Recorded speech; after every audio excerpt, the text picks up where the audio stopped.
বেশ কিছুদিন যা গরম পড়েছে, আর যদি এই গরমে বাইরে বের হন তাহলে বাসায় আসার পরে তো অবস্থা টাইট। অনেক এনার্জি কিন্তু লস হয়ে যায়। তাই এই গরমে আপনাদের জন্য নিয়ে এসেছি সুপার রিফ্রেশিং হেলদি ড্রিঙ্কস। আজকে আমি 2 ধরনের লাচ্ছি রেসিপি আপনাদের সাথে শেয়ার করব। তো চলুন আগে প্রথমে জেনে নেই কী কী লাগবে লাচ্ছি বানানোর জন্য। তো যা যা লাগবে তা হচ্ছে মিষ্টি দই 2.5 কাপ, গুঁড়া দুধ 5 টেবিল চামচ, খেজুর 5 থেকে 6টার মতো, চিনি আপনাদের পছন্দ মতো, তবে অবশ্যই 3 থেকে 5 টেবিল চামচের মধ্যে ব্যবহার করবেন, ঠান্ডা পানি 1.5 কাপ। তো আমি প্রথমে ব্লেন্ডারে দিয়ে দিয়েছি পরিমাণ মতো দই, এরপরে দিয়েছি খেজুর। আর খেজুর কিন্তু অবশ্যই বীজ ছাড়া দিবেন। আমি এখানে বেশ কিছু খেজুর ভিজিয়ে রেখেছিলাম, কারণ ভিজিয়ে রাখলে সেটা ব্লেন্ড হতে খুব ইজি হবে। আর এরপরে আমি পুরো চিনিটুকুই অ্যাড করেছি, আর অল্প কিছু ঠান্ডা পানি অ্যাড করেছি। এরপরে আমি ব্লেন্ড করে নেব বেশ কিছুক্ষণ। তো বেশ কিছুক্ষণ ব্লেন্ড করার পরে আমি এবার দিয়ে দিয়েছি গুঁড়া দুধ। আপনার কিন্তু অবশ্যই খেয়াল করেছেন আমি কিন্তু আগে গুঁড়া দুধ অ্যাড করিনি।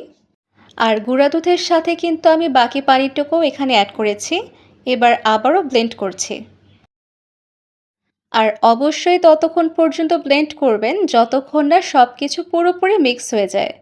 যেহেতু এখানে খেজুর অ্যাড করা হয়েছে, অনেক সময় দেখবেন ব্লেন্ড হওয়ার পরও খেজুর একদম দানা দানা রয়ে গেছে, কিন্তু তারপরও আবারও ভালো মতো ব্লেন্ড করে নিতে হবে যাতে খেজুরগুলো ভালো মতো মিক্স হয়ে যায়।